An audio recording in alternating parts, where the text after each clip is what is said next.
여러분 안녕하십니까. 6월 11일 수요일 넘치는 우리 교회 매일 묵상 시작하도록 하겠습니다.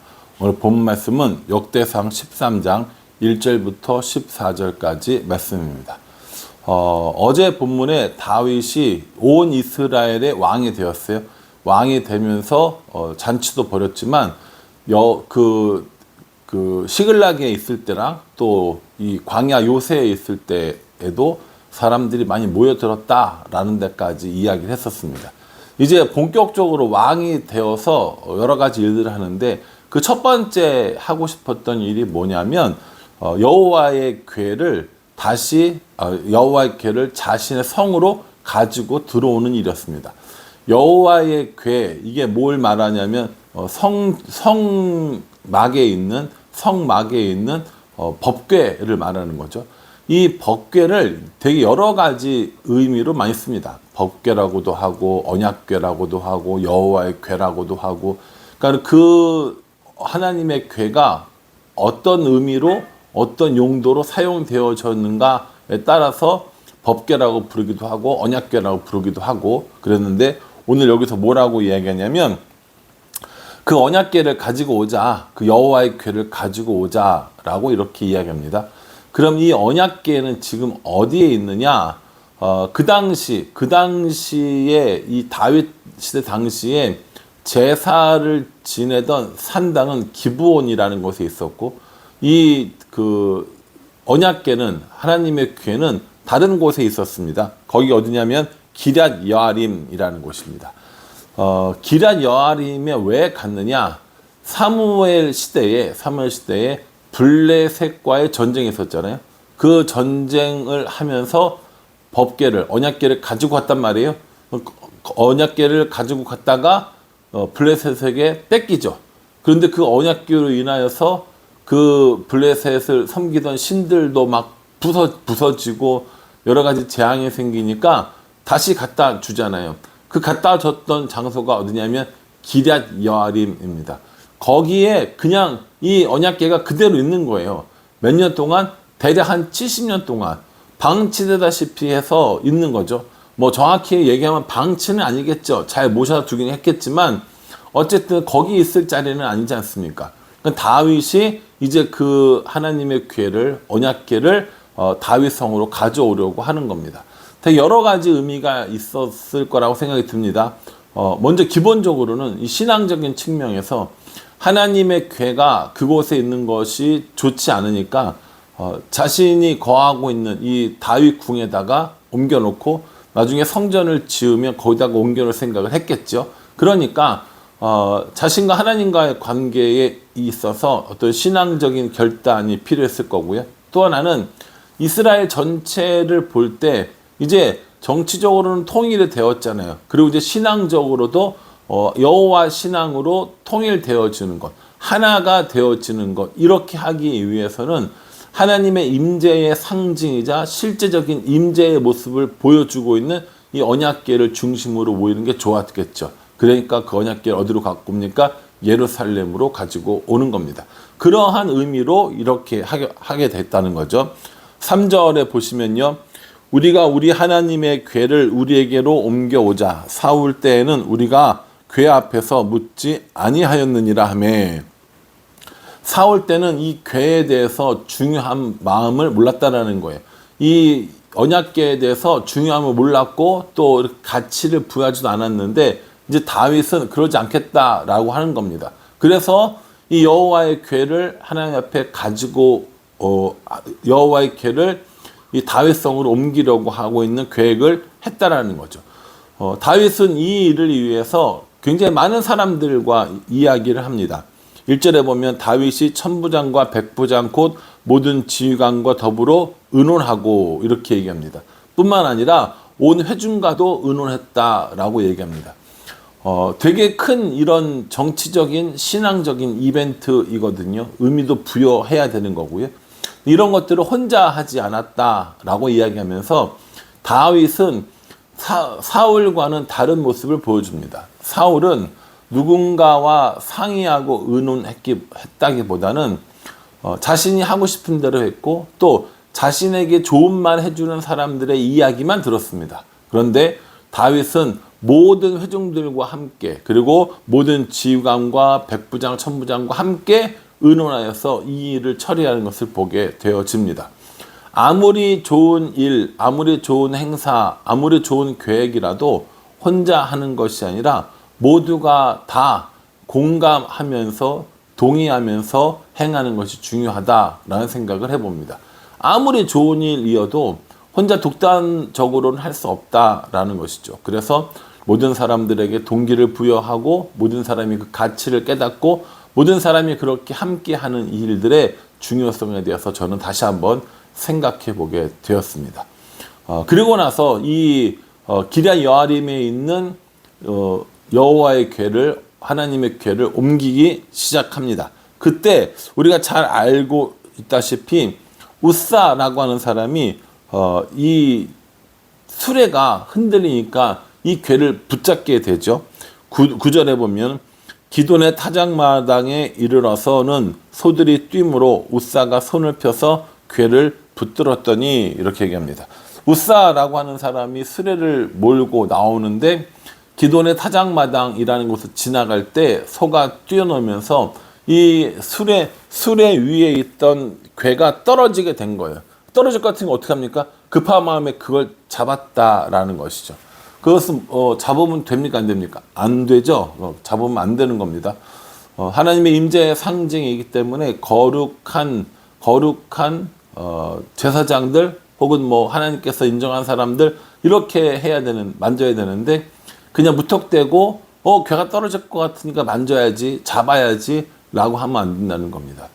휴머니즘으로 생각을 하면 지금 우사는 궤가 떨어질까 봐 만지려고 한 거고 잡으려고 한 건데 아니 왜 그렇게 신경 써서 했는데도 이렇게 우사를 치실까? 라고 하실지 모르지만 제가 항상 하는 얘기잖아요. 휴머니즘으로 보면 안 된다니까요. 우리는 신본주의로 봐야 합니다.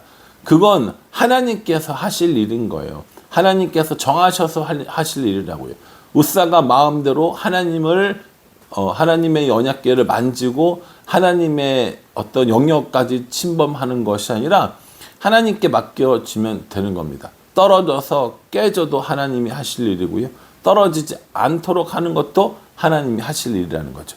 근데 우사는 다급한 마음이라고 했지만 그 다급한 마음 너머에는 하나님에 대한 불신이 있었을 수도 있다라는 겁니다. 그래서 잘하는 것도 중요하지만 좋게 인간적으로 볼 때 좋게 하는 것도 중요하지만 더 중요한 건 뭐냐면 하나님의 뜻, 하나님의 방법대로 하는 겁니다.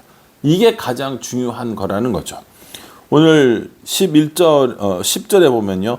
우사가 손을 펴서 궤를 붙들므로 말미암아 여호와께서 진노하사 치심에 그가 거기 하나님 앞에서 죽으니라 이렇게 얘기했어요. 하나님께서 우사가 그 궤를 붙잡는 걸 어떻게 생각하셨냐면 진노하셨다고요. 우리 입장에서 아니 하나님이 이걸 왜 진노하시지? 왜 우사에게 벌을 주시고 죽이시지? 라고 생각하는 것이 아니라 하나님이 진노하셨다라는 게 핵심이라는 거죠. 왜 하나님께서 진노하십니까? 쓸데없이 이유 없이 그냥 진노하시는 분은 아니시잖아요. 하나님께서 진노하신 이유는 하나님의 방법, 하나님의 이런 주권적인 권능을 우사가 무시했기 때문이라는 겁니다. 그러니 우사의 행동이 인간적으로 볼 때 이해되거든요. 이 수레가 흔들리고 떨어질 것 같으니까 붙잡았어요. 인간적으로는 이해가 돼요. 그러나 이건 인간적으로 생각해서 될 문제가 아니라 하나님께서 하셔야 될 일을 하나님의 영역을 인간이 넘어섰기 때문이다 라고 저는 생각합니다. 우사와 같은 이런 생각을 가지고 우리가 마치 하나님을 돌보고 우리가 하나님을 봐주고 우리가 하나님을 생각해 주는 것 같은 이런 어리석은 생각을 하는 경우들이 한 번도 없을까요? 아니요, 전 있다고 생각합니다. 이렇게 하는 것이 하나님에게 도움을 주는 일이야 라고 하는 감히 생각해서도 안 될 그런 일들을 우리가 하면서 여호와 이름을 망령되이 그리고 여호와를 오해하는 이런 경우들이 종종 생길 수 있다라는 것이죠. 여러분들 어떠세요? 하나님이 하시는 일, 하나님의 일들을 하나님의 방법으로 하고 있습니까? 아니면 효과적인 방법으로 하고 있습니까? 아무리 효과적인 방법이다라고 할지라도 하나님께서 인정하시지 않는, 하나님께서 원하시는 방법이 아니면 그건 하나님의 방법이 아니라는 겁니다. 오늘 우사는 그 떨어질 것 같은 그 궤를 잡는 일을 통해서 하나님의 일을 한다고 생각을 했고, 자신이 하나님을 돕는다라고 생각했을지도 모릅니다. 그러나 하나님께서는 하나님의 방법이 아닌 것들은 받지 않으심을 오늘 우리에게 보여주고 있습니다. 그래서 결국에 이 우사 때문에 이 예루살렘 성으로 옮기는 걸 실패하고 어디로 갔냐면 13절에 다윗이 궤를 옮겨 자기가 있는 다윗성으로 메어 드리지 못하고 그 대신 가드 사람 오벳 에돔의 집으로 메어 가니라, 이렇게 얘기합니다.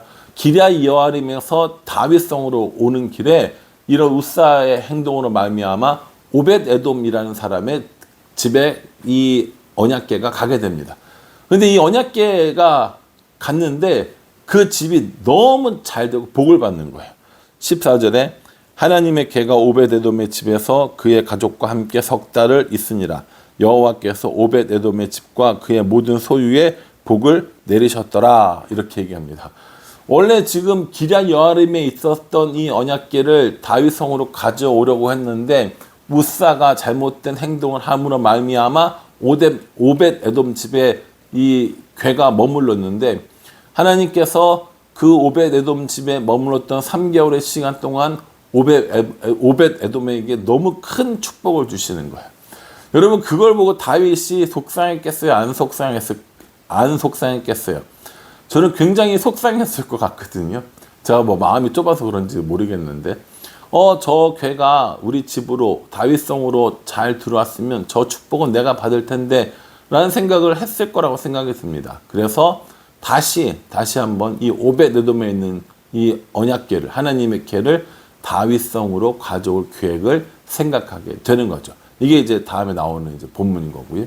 오늘 이 언약궤를 옮기려고 하는 이 본문을 통해서 저는 두 가지를 생각해 봤습니다. 첫 번째는요, 좋은 일은 모두가 함께 해야 한다라는 것 생각했고요. 또 하나는 좋은 일은 하나님의 방법으로 해야 한다라는 생각을 했습니다.